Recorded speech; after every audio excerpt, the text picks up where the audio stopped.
বন্ধুরা আসসালামু আলাইকুম। ঝুম বৃষ্টি নেমেছে। বৃহস্পতিবার দিন অফিস থেকে যাওয়ার আগে বৃষ্টি নামে, আর হচ্ছিল শনিবার দিন সকালবেলা বৃষ্টি নামে। একটা নিম গাছ আমার অফিসের জানালা দিয়ে, এই নিচে একটা দোকান দেখা যাচ্ছে আমার রাস্তা, এখানে ফল থেকে শুরু করে সবজি সবজি টবজি সবই আছে। তো ঝুম বৃষ্টি নেমেছে, মানে অনেক বৃষ্টি। আর পাশে একটি নিম গাছ,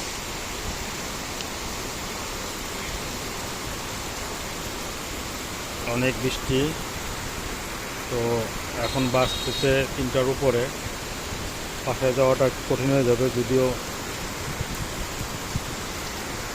আবদুল্লাপুর থেকে পরে বাসায় যেতে হয়, মাঝপথে অফিসের গাড়িতে যাই। জনজীবন বৃষ্টির কারণে একটু বেহাল অবস্থা, সবাই ছাতা দিয়ে যার যার পার্সোনাল কাজ করতেছে।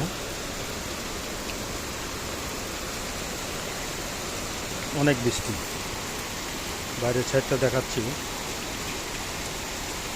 রাস্তার ওই মাথা পর্যন্ত।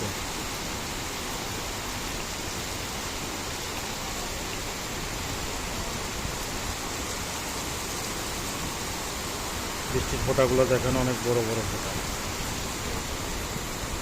যাক, বৃষ্টির ভিতরে বাসায় থাকলে ভালো লাগে। খিচুড়ি, গরুর মাংস দিয়ে খেতে, কবুতরের মাংস দিয়ে খেতে ভালো লাগে। তো বৃষ্টিটুকু এনজয় করলাম, আপনাদেরকেও সাথে নিয়ে আপনাদেরকে ভিডিওটা দেখাবো, এই জন্য ভিডিও করলাম। ভালো থাকবেন, সাথে থাকবেন, পাশে থাকবেন। আসসালামু আলাইকুম।